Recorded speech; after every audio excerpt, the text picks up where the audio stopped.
Now, notice that fascination, that witchery, God chose 11 men. Well, he chose 12. The one he called a friend, that was Jude. That was the one who behaved himself the best. Well, he called him a friend, as if to say, this is the man that's going to give me up to carry out the redemption of our lives. Now, those 11 were chosen for evil. And you might say, but how is that possible, that those apostles be evil? Notice what Romans chapter 9 says regarding. Well, let's go to the word, because with your mind, you're not going to understand me. With your mind, brother, you're going to.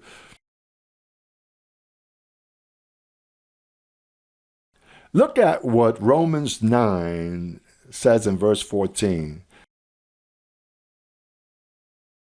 What shall we say then? Is there unrighteousness with God? Certainly not. Because that may seem unrighteous, that God chooses 11 disciples to be evil. And certainly not. It says, for he says to Moses, I will have mercy, whomever I will have mercy, and I will have compassion, whomever I want to have compassion. So it doesn't not depend on him that wills, nor of him that runs, but of God that has mercy. For the scriptures say to Pharaoh,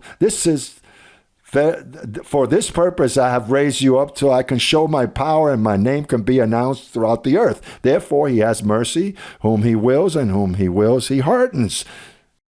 You will say to me then, why does he still find fault? Because who has resisted his will? But indeed, O man, who are you to reply against God? Will the thing formed say to he that formed them, why have you made me this way? Or doesn't the potter have power over the clay from the same lump, the womb of Eve, to make a vessel of honor and another for dishonor? Cain and Abel. Look at it there.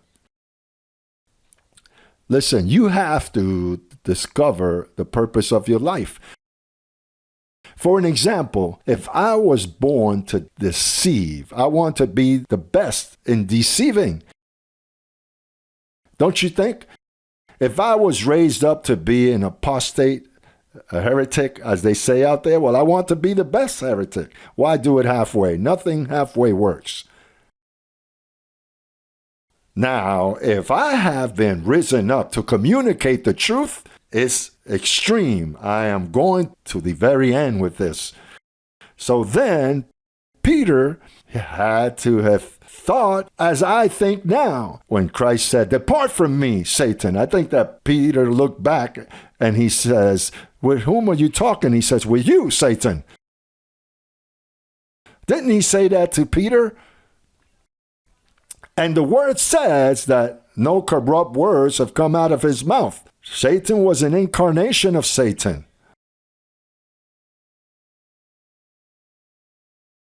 Oh, and throughout all of Peter's career, you see that he was always to be condemned. He was a liar, a deceiver, a hypocrite. When he met Cornelius, what he looked at was his checkbook. Here, there is wealth. With this man, we're going to raise up in Rome.